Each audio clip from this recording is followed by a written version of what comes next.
کوئی دوسرا نبی بھی ان کا ثانی نہیں۔ بہت دھیان سے بات سنیں۔ اللہ تعالی ہر نبی کو ایک ایسی خصوصیت دیتے ہیں کہ اس خصوصیت میں دوسرا کوئی نبی بھی اس کا ثانی نہیں ہوتا، مگر ہمارے اور آپ کے آقا و مولا حضرت محمد الرسول اللہ صلی اللہ علیہ وسلم، آپ کی ذات ایسی جامع ذات ہے کہ جو خوبی اللہ نے جس نبی کو جس زمانے میں دی تھی، ان تمام خوبیوں کو آپ کی ذات میں بھی جمع فرمایا۔ بلکہ بعض خوبیاں تو آپ کی ذات میں ان انبیاء علیہم السلام جن کی وہ خصوصیات تھی ان سے بھی بڑھ کر۔ مثال دوں گا تو بات سمجھنا آسان ہو جائے گا۔ دیکھیے، اللہ تعالیٰ کے پہلے پیغمبر ہیں حضرت آدم علیہ السلام۔ حضرت آدم علیہ السلام کو ایک خصوصیت ایسی دی گئی کہ ان کی طرح یہ خصوصیت اور کسی کو نہیں دی گئی، اور وہ خصوصیت یہ تھی کہ اللہ تعالیٰ نے ملائک کو کہا، فرشتوں کو کہا، اسجدوا لآدم، کہ تم آدم علیہ السلام کو سجدہ کرو۔ چنانچہ فرشتوں نے آدم علیہ السلام کو سجدہ کیا۔ نہ اس سے پہلے فرشتوں نے اللہ کے سوا کسی کو سجدہ کیا تھا، اور نہ اس کے بعد آج تک، اور نہ قیامت کی صبح تک فرشتے کسی کو سجدہ کریں گے۔ لیکن پوری انسانیت کا اس پر اتفاق ہے کہ یہ سجدہ عبادت کا سجدہ نہیں تھا، تعظیم کا سجدہ تھا۔ بہرحال آدم علیہ السلام کا اعزاز تھا۔ آدم علیہ السلام کو اعزاز بخشا کہ کل فرشتوں نے ان کو سجدہ کیا۔ اب ہمارے نبی میں، ہمارے پیغمبر کو یہ اعزاز کس طرح دیا گیا کہ اللہ جل شانہ نے جو اس سجدے کا حکم دیا تھا، اس کا مقصد آدم علیہ السلام کی عظمت کو بیان کرنا تھا اور عظمت کا اظہار کرنا تھا۔ جب ہمارے نبی کی باری آئی تو کہا ان اللہ و ملائکتہ یصلون علی النبی، بے شک میں بھی، میرے فرشتے بھی نبی کریم صلی اللہ علیہ وسلم کی تعظیم کرتے ہیں، یعنی ان پر درود بھیجتے ہیں۔ یا ایھا الذین آمنوا صلوا علیہ وسلموا تسلیما، ایمان والو تم بھی درود بھیجو، سلام بھیجو۔ وہ اعزاز آنے واحد کے لیے تھا، ایک لمحہ سجدہ کیا بس بات ختم ہو گئی۔ اور یہ اعزاز یصلون علی النبی، یصلون مضارع کا صیغہ ہے، معنی ہوتا ہے مسلسل، یعنی اللہ بھی مسلسل درود و سلام بھیجتا ہے اور تم بھی مسلسل درود و سلام بھیجو۔ وہاں جو فرشتوں کو سجدے کا حکم تھا، خود اللہ نے نہیں کہا میں بھی یہ تعظیم کرتا ہوں، بلکہ اسجدوا لآدم، اذ قلنا للملائکہ، فرشتوں کو کہا۔ آگے چلیے، حضرت آدم علیہ السلام کے صاحبزادے ہیں ادریس علیہ السلام۔ ادریس علیہ السلام اللہ کے جلیل القدر پیغمبر ہیں۔ اللہ جل شانہ نے ادریس علیہ السلام کو یہ اعزاز بخشا کہ اللہ تعالیٰ نے ان کو زندہ آسمانوں پر اٹھایا۔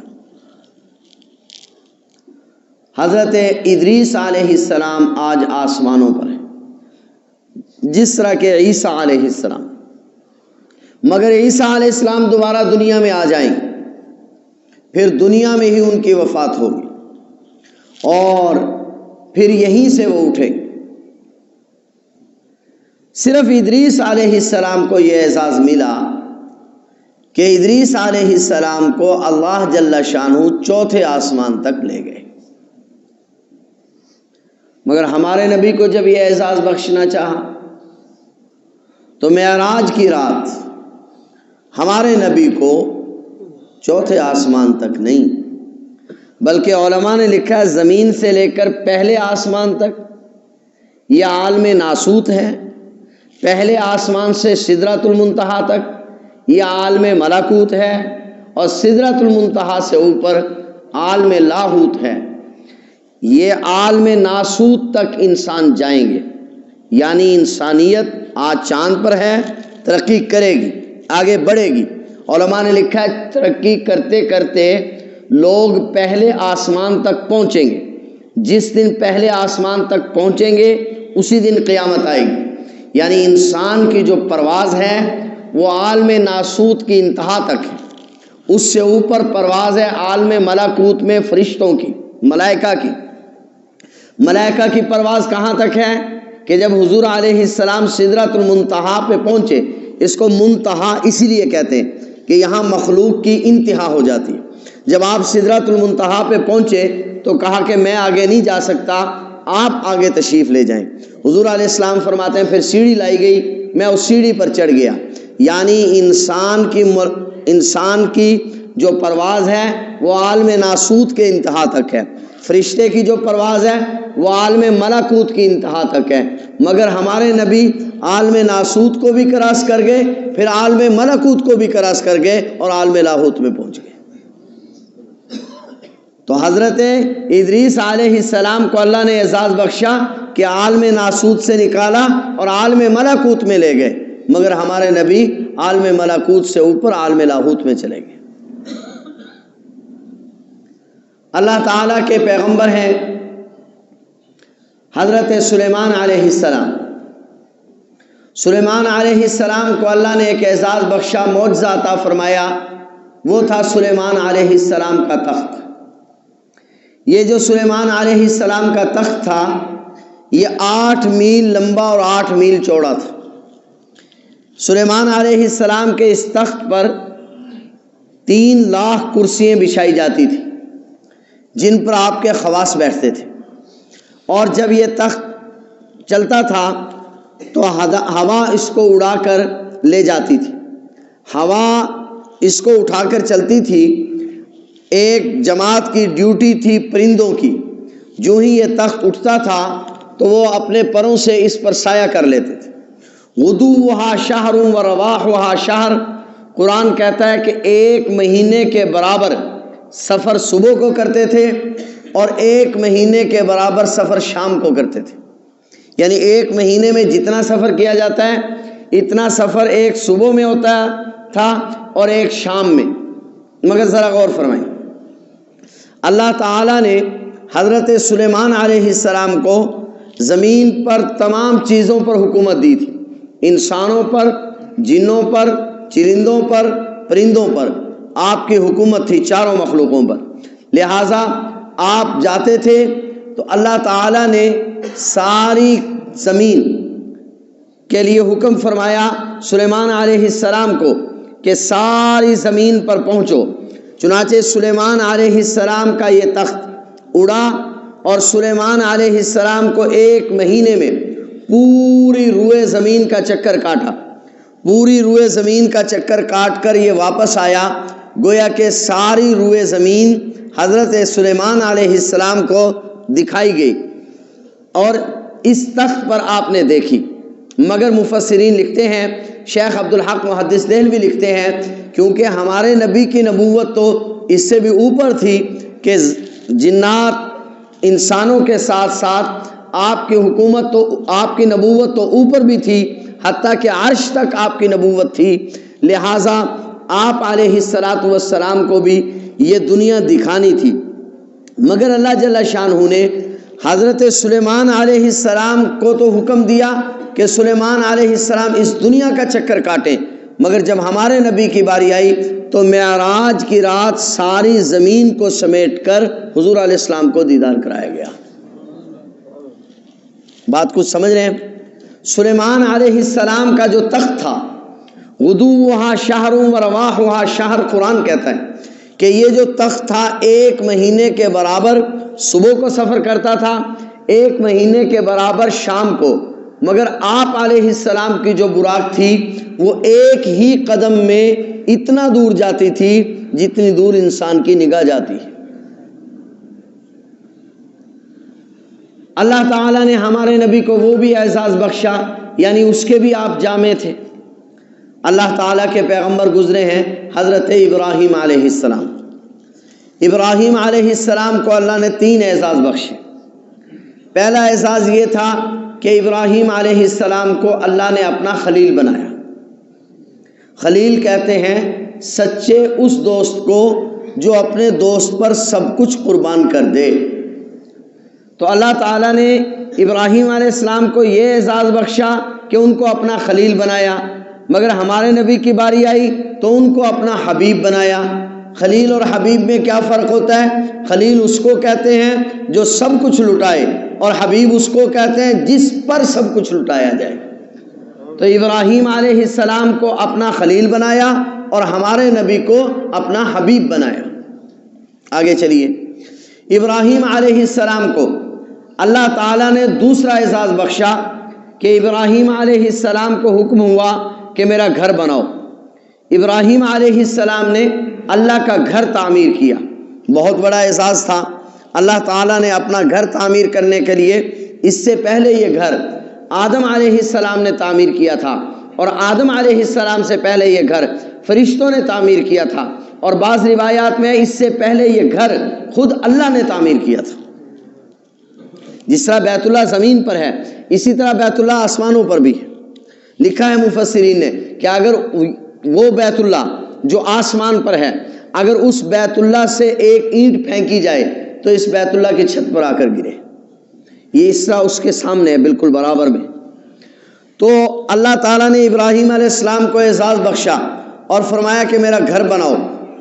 شیخ عبدالحق محدث دہلوی لکھتے ہیں بہت بڑا اعزاز تھا کہ ابراہیم علیہ السلام نے اپنے ہاتھوں سے ایک کمرہ بنایا جس کو اللہ نے بیت اللہ کہا، اپنا گھر کہا، اور سارے دن اللہ کی تجلیات اس گھر پر اترتی ہیں۔ بہت بڑا اعزاز ہے۔ مگر جب ہمارے نبی کی باری آئی تو مفسرین لکھتے ہیں گھر نہیں بنوایا، بلکہ ہمارے نبی سے اس میں حجر اسود رکھوایا۔ دھیان سے بات سمجھیں۔ اب ایک ہے حجر اسود اور ایک ہے بیت اللہ۔ بیت اللہ یہ اللہ کا گھر ہے، اور حجر اسود کے بارے میں حدیث میں آتا ہے، نبی پاک صلی اللہ علیہ وسلم نے فرمایا کہ یہ جو حجر اسود ہے یہ یمین اللہ، یہ اللہ کا دایاں ہاتھ ہے۔ جو آدمی حجر اسود کو بوسہ دیتا ہے وہ گویا کہ اللہ کے ہاتھ کو بوسہ دیتا ہے۔ اب ذرا غور فرمائیں کہ ابراہیم علیہ السلام کو اعزاز بخشا کہ ان سے اپنا گھر تعمیر کروایا، مگر اس گھر کے اندر جب اپنا ہاتھ رکھنے کی باری آئی تو اس کے لیے ہمارے پیغمبر کا انتخاب ہوا۔ ابراہیم علیہ السلام کو تیسرا اعزاز بخشا کہ ابراہیم علیہ السلام نے بتوں کو توڑا۔ ابراہیم علیہ السلام بتوں کو توڑنے کے لیے گئے اس وقت میں جب کہ قوم میلہ منانے گئی ہوئی تھی، اور بتوں کو کس سے توڑا؟ کلہاڑے سے۔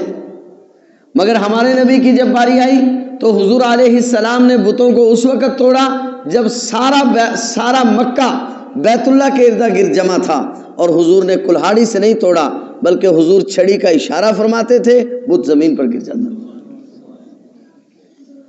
اللہ تعالیٰ کے پیغمبر ہیں یوسف علیہ السلام۔ یوسف علیہ السلام کو اللہ نے 2 اعزاز بخشے۔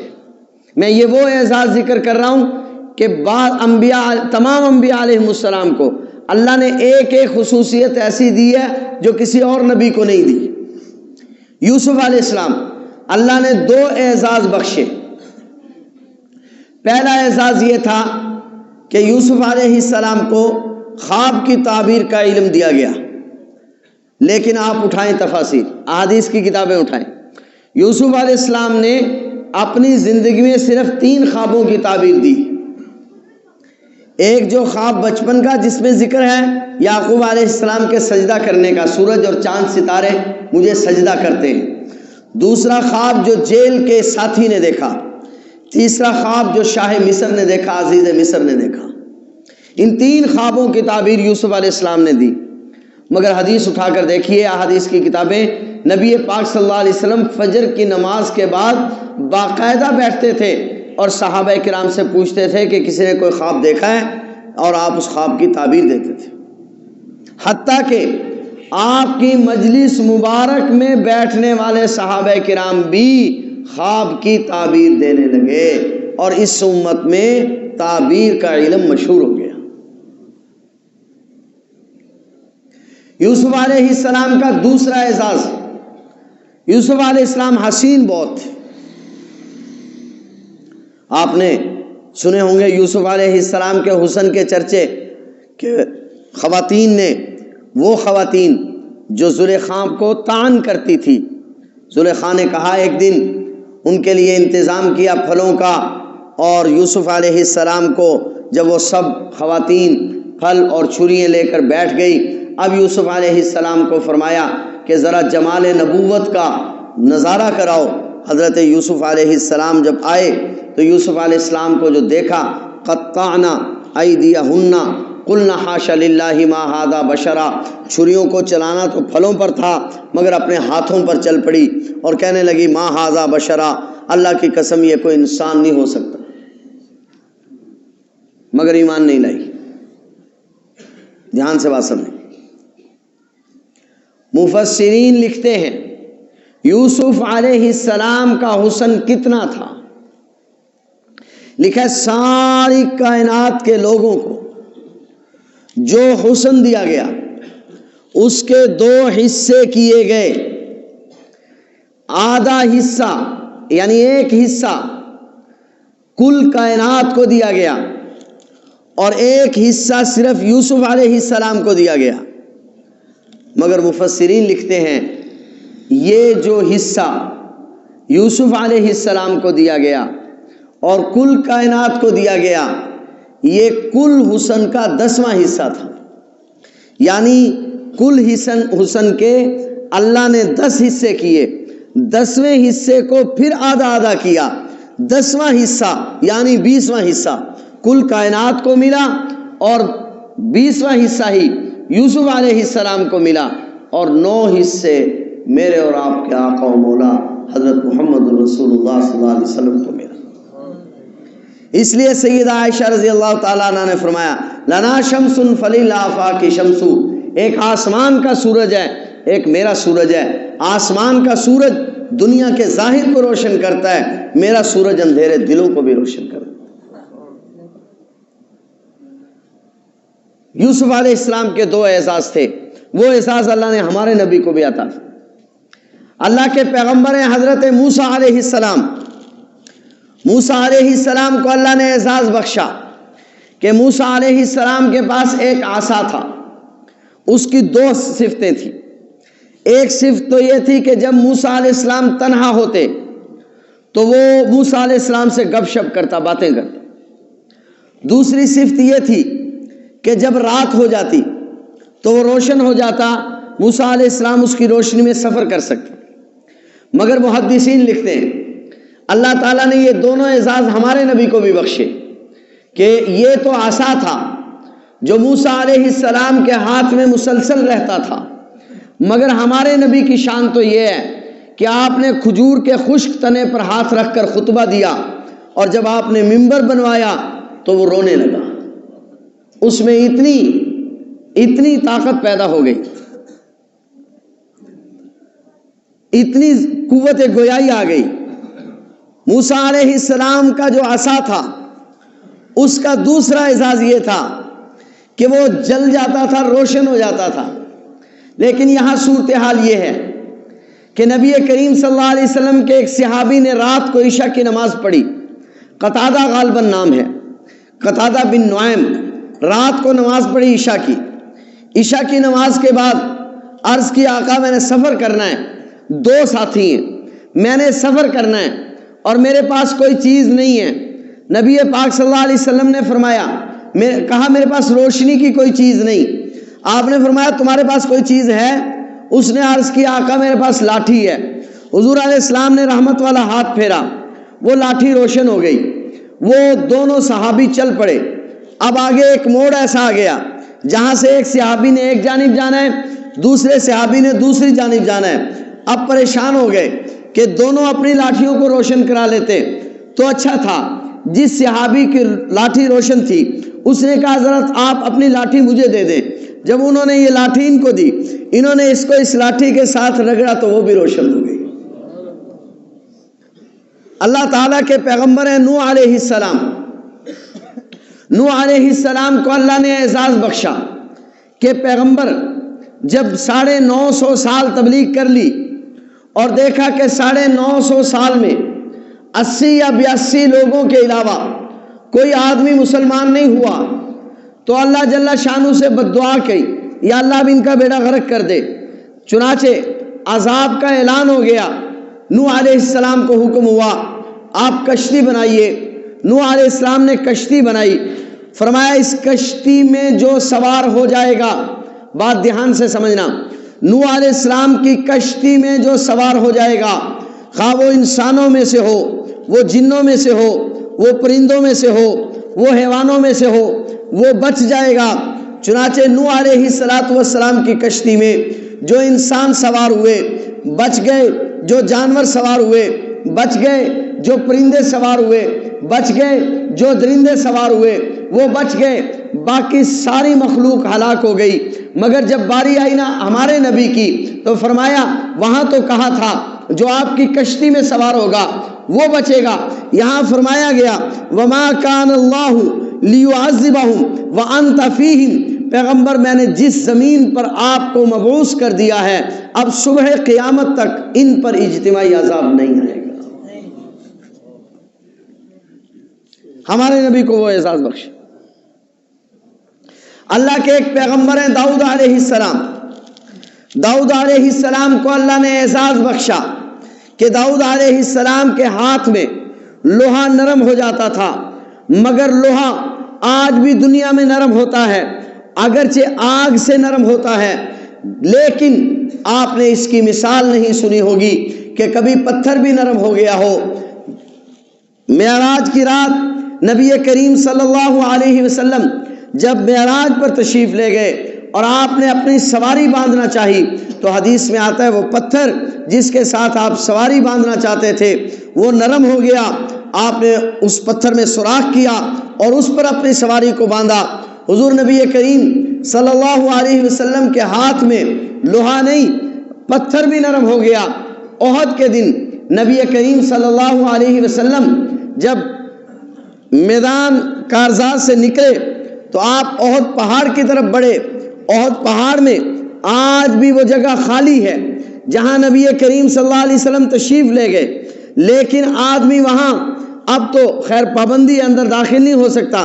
ایک زمانہ تھا جب لوگ اندر چلے جاتے تھے، انسان جا کر حیران ہوتا ہے کہ زخموں سے چور انسان یہاں حضور علیہ السلام کیسے اندر داخل ہوئے۔ حضور علیہ السلام آگے بڑھے، پتھر نرم ہوا، حضور علیہ السلام اندر تشریف لے گئے۔ ان کے لیے لوہے کو نرم کیا گیا، ہمارے پیغمبر کے لیے پتھر کو بھی نرم کر دیا گیا۔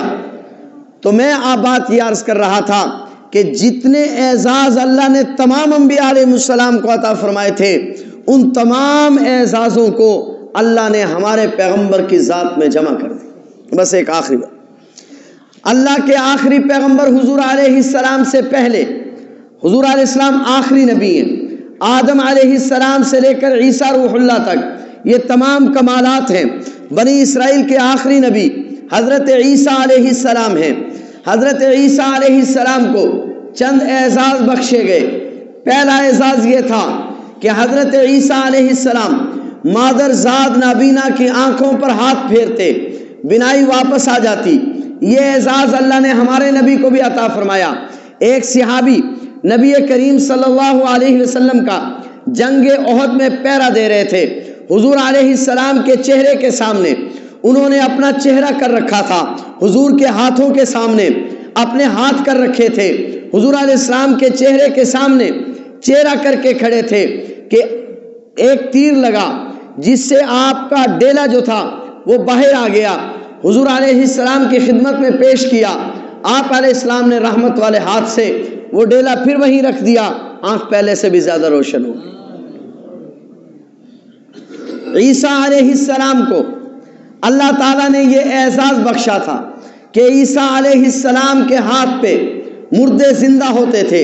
یہ اعزاز بخشا تھا کہ برس کا مریض کوڑی آپ کی مجلس میں آتا, آپ ہاتھ پھیرتے, اس کا جسم سلامت ہو جاتا.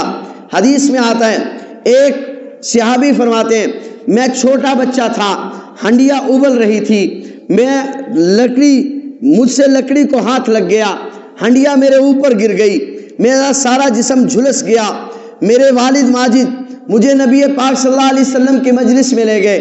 حضور علیہ السلام نے رحمت والا ہاتھ پھیرا, میرا جسم سلامت ہو گیا. برس نبی پاک صلی اللہ علیہ وسلم کی خدمت میں ایک عورت لائی گئی. عرض کیا یا رسول اللہ صلی اللہ علیہ وسلم, اس کے سارے جسم میں برس ہو گیا. آپ علیہ السلام نے چھڑی لی, اس کے جسم مبارک پر پھیری. حضرت عیسیٰ علیہ السلام برس والے مریض پر ہاتھ پھیرتے تھے. حضور کا ہاتھ عورت کے جسم کو نہیں لگا, حضور کی صرف چھڑی لگی, اللہ نے اس کی صحت واپس کر. حضرت عیسیٰ علیہ السلام کو اللہ نے یہ اعزاز بخشا تھا کہ عیسیٰ علیہ السلام جاتے, قبر پر جاتے اور مردے کو کہتے قم باذن اللہ, اللہ کے حکم سے کھڑے ہو جاؤ. وہ اللہ کے حکم سے کھڑا ہو جاتا. اللہ تعالیٰ نے عیسیٰ علیہ السلام کے ہاتھ پر مردوں کو زندہ کیا. لیکن یہ معجزہ اللہ نے ہمارے نبی کو بھی عطا فرمایا. امام الانبیاء حضرت محمد رسول اللہ صلی اللہ علیہ وسلم حضرت جابر رضی اللہ تعالیٰ عنہ کے گھر مہمان ہوئے, کھانا بنا ہوا ہے. مدارج النبوت میں حضرت شیخ عبدالحق محدث دہلوی نے ابو نعیم کے حوالے سے نقل کیا ہے, نبی کریم صلی اللہ علیہ وسلم تشریف لے گئے. 7 یا 8 آدمیوں کا کھانا تھا, 1400 آدمیوں کو کھلایا گیا.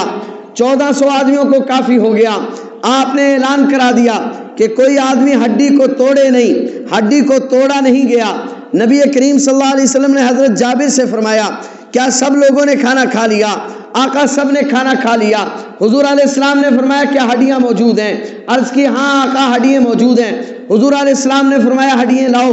حضرت جابر رضی اللہ تعالیٰ عنہ نے وہ تمام ہڈیاں جمع کی, ان ہڈیوں کو دسترخوان پہ ڈالا. دسترخوان پہ ڈال کر حضور علیہ السلام کے سامنے ڈال دیا. حضور نے رحمت والا ہاتھ رکھا. جابر کہتے ہیں کہ میں نے دیکھا بکری کا وہی بچہ پھر اٹھ کر چل پڑا. آج کی گفتگو کا حاصل یہ ہے کہ ہمارے آقا و مولا امام الانبیاء حضرت محمد رسول اللہ صلی اللہ علیہ وسلم کو اللہ تعالیٰ نے آپ میں وہ تمام خوبیاں جمع فرمائی تھی, وہ تمام صفات عطا فرمائی تھی جو اللہ نے 1,24,000 انبیاء علیہ السلام میں جمع کی تھی. اس گفتگو کا حاصل یہ ہے کہ ہمیں نبی پاک صلی اللہ علیہ وسلم سے محبت پیدا ہو جائے. یہیں سے اپنے بات کو